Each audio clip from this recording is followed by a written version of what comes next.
ചിലരൊക്കെ പാതി നോമ്പിനും ചിലരൊക്കെ പെസഹ വ്യാഴാഴ്ച ഉണ്ടാക്കുന്ന ഒരു അപ്പമാണിത്. നമ്മുടെ നാട്ടിൽ ഇതിന് ഇണ്ടേറിയപ്പം എന്നാണ് പറയുന്നത്. നിങ്ങളുടെ നാട്ടിൽ ഇതിന് എന്താ പറയുന്നതെന്ന് കമൻറ്റ് ചെയ്യണേ. ഉണ്ടാക്കുന്നേ നോക്കിയാലോ.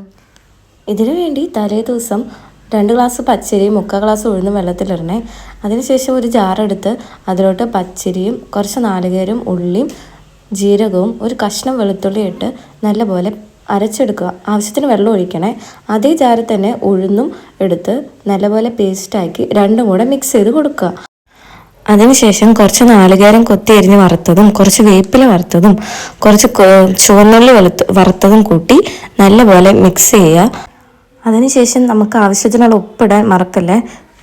ഇനി സിമ്പിളാടോ. ഒരു ചട്ടി എടുക്കുക, അതിലോട്ട് വെളിച്ചെണ്ണ ഒഴിച്ച് അത് ചൂടായി വരുമ്പോൾ നമ്മൾ ഉണ്ടാക്കി വെച്ചേക്കുന്ന മാവ് അതിലോട്ട് നമ്മുടെ കട്ടിക്കനുസരിച്ച് ഒഴിച്ചു കൊടുക്കുക. എന്നിട്ട് ദോശയൊക്കെ പരത്തില്ലേ നമ്മൾ, അതേപോലെ ഒന്ന് പരത്തി കൊടുത്ത് നമ്മൾ നേരത്തെ വറുത്ത് വെച്ചൊന്ന് കുറച്ച് മാറ്റി വെച്ചേക്കണേ.